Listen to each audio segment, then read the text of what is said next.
Next, the question states that the inheritance of ABO blood groups in humans is an example of codominance. The blood groups are controlled by 3 alleles, IA, IB, and IO. Part 1 asks for the blood group of a person with the genotype IAIO. The answer is blood group A. Next, it asks for the genotype of a person with blood group O. The genotype is IOIO, and this can also be written as small I. Now we move on to a family tree question showing the ABO blood groups of 8 people numbered 1 to 8. Part 1 says that parents 5 and 6 are expecting another child, and we are asked to complete a Punnett square to show the possible genotypes. Parent 5 produces gametes IA and IO, while parent 6 produces IO and IO. Filling in the Punnett square gives IAIO, IAIO, IOIO, and IOIO. Next, the question asks for the probability that a child will be male and have blood group A. To work this out, we first consider the chance of the child having blood group A. From the possible combinations, 2 out of the 4 outcomes give blood group A, so the probability is 1/2.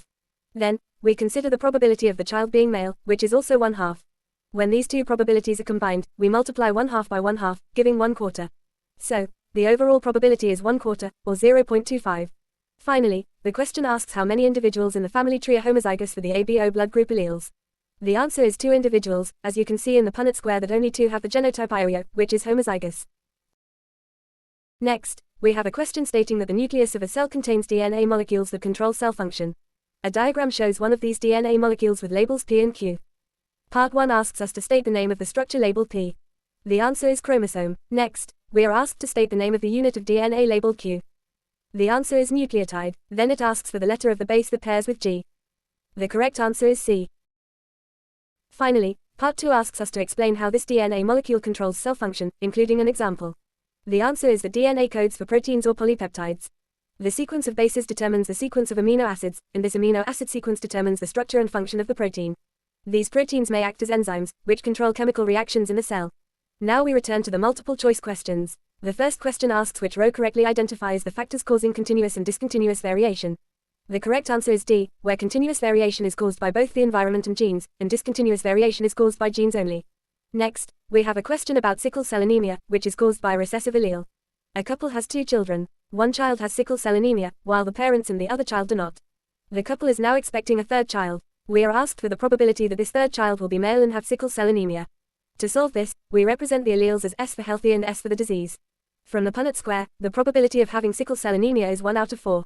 The probability of being male is 1 out of 2. Multiplying these gives 1 out of 8, which is 0.125, or 12.5%.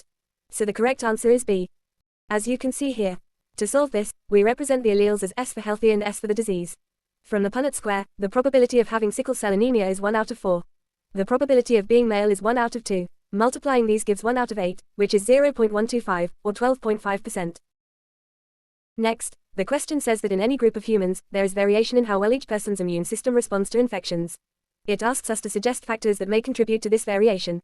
The answer is that differences in immune response can depend on factors such as the number of lymphocytes or the ability to produce antibodies. It can also depend on previous exposure to a pathogen or immunity gained through vaccination or immunization, as well as genetic factors that influence how effectively the immune system works. Now we are back to the multiple choice questions. The first question asks what is an example of discontinuous variation in humans. The correct answer is C, blood group. Next, we have a question about night blindness, which is an inherited condition where people have poor vision in low light. A family pedigree is shown, and couple 4 and 5 are expecting their 2nd child, individual 7. We are asked for the probability that individual 7 will be male and also show night blindness. Using a Punnett square, the probability of inheriting the condition is 1 out of 4, and the probability of being male is 1 out of 2. Multiplying these gives 1 out of 8, which is 0.125. So the correct answer is D. Next, we are asked what is essential for natural selection to occur. The correct answer is A, both competition and variation are required. Finally, the question is about genetically engineered insulin, where the human insulin gene is inserted into bacterial DNA to produce insulin industrially. We are asked for an advantage of this type of insulin when treating a patient with diabetes. The correct answer is D, the patient will not suffer any side effects from using insulin produced in animals. Now we have some more multiple choice questions. The first question asks what DNA is divided into. The correct answer is B, genes. Next, we have a question about a family with 3 children. The first 2 children are both girls, one with blood group A and one with blood group O. The father has blood group B. We are asked for the probability that the 3rd child is a boy with blood group B. From the Punnett square, the probability of blood group B is 1 out of 4, and the probability of being male is 1 out of 2. Multiplying these gives 1 out of 8, which is 0.125. So the correct answer is A. Next, we are asked which outcomes farmers might want to achieve by using artificial selection. The correct answer is D, where farmers aim to increase yield and decrease fertilizer use.